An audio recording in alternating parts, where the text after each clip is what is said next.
Kehamilan pada usia 27 minggu ini dengan janin hidrops fetalis pada mendekati trimester ketiga. Jadi pengertian hidrops itu adalah tubuh bayi ini terisi oleh air, cairan, memenuhi minimal 2 kompartemen, 2 rongga tubuh bayi. Nah, pada kasus ini dia memenuhi rongga perut, namanya asites.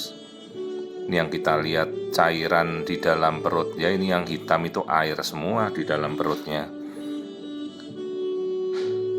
Lalu plasentanya membengkak menjadi plasentomegali, tebal sekali. Jadi normalnya ketebalan plasenta itu mengikuti usia hamilnya. Kalau 27 minggu harusnya 2,7 cm, ini 6,9, tebal sekali. Jadi sampai plasenta itu menyerap air ketuban persis seperti umpamanya kain kanebo untuk biasa ngelap mobil itu ya. Jadi plasenta ini sampai menyerap semua air ketuban sampai habis, tak bersisa. Jadi bukan karena dia oligohidramnios atau ketubannya berkurang karena sebab lain, ini karena plasentanya bengkak. Lalu cairan sampai tidak bisa bersirkulasi dari tubuh bayi, ini sampai airnya semua ada di dalam perutnya bayi. Jadi ini sudah asites berat, jadi namanya hidrops fetalis. Nah, ini rongga di dalam perutnya bayi.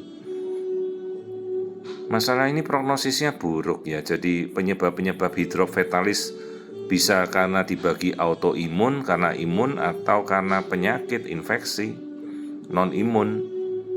Nah, kalau autoimun misalnya pada kelompok talasemia, ketidakcocokan resus, golongan darah. Kalau pada infeksi bisa karena tokso, rubella, infeksi COVID juga bisa. Ya, kemudian kalau penyakit karena kelainan ginjal, kelainan jantung itu juga bisa. Masalahnya ini kondisi yang sangat berat, jantung bayi itu sudah sampai sedemikian besarnya. Jadi jantung itu sudah sangat berat ya, kongestif. Dan seperti orang gagal jantung, dia sudah tidak kuat memompa darah lagi ke seluruh tubuh. Umumnya kasus-kasus seperti ini akan berakhir dengan bayi meninggal dalam kandungan ya. Kadang kita mencoba melakukan transfusi ke bayi langsung, tapi ya penyebab utamanya misalnya dia karena anemia, itu tidak bisa kita serta-merta kita hilangkan. Jadi pada kasus-kasus seperti talasemia ya, kedua pasang orang tuanya memiliki riwayat talasemia tipe beta, kadung mereka menikah ya, kita tidak bisa tahu sebelumnya. Ya akhirnya anak-anak yang mungkin terjadi dari pernikahan itu akan mengalami hidrops fetalis. Jadi sel darahnya pecah. Akibatnya anemia berat ya, seperti ini kondisinya bisa terjadi. Jadi penting bagi kita yang akan menikah ya, ini kasusnya sampai testisnya terisi air, hidrokel testis. Ketahuilah pasangan masing-masing juga kita telusuri ya. Minimal kita tahu golongan darah masing-masing sebelum menikah. Ada baiknya kita tahu golongan darah resus kita juga sebelum menikah. Dan lebih baik lagi kalau kita mau melakukan screening talasemia pasangan masing-masing sebelum menikah.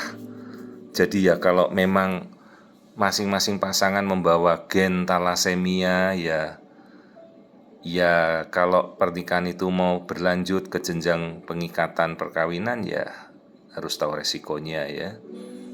Karena umumnya anak-anaknya akan membawa talasemia mayor, itu sangat berat konsekuensinya. Karena kemungkinan kehamilan terjadi dalam kondisi seperti inilah, hasilnya bisa hidrops fetalis.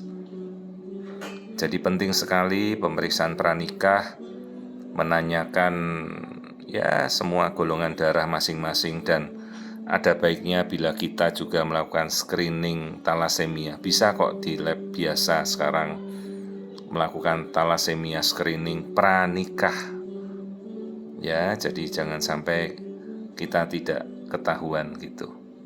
Ya, prognosis bayi ini sudah sangat berat dan umumnya memang tidak akan bertahan dalam kandungan kalau sudah kondisinya seperti ini, hidrops fetalis.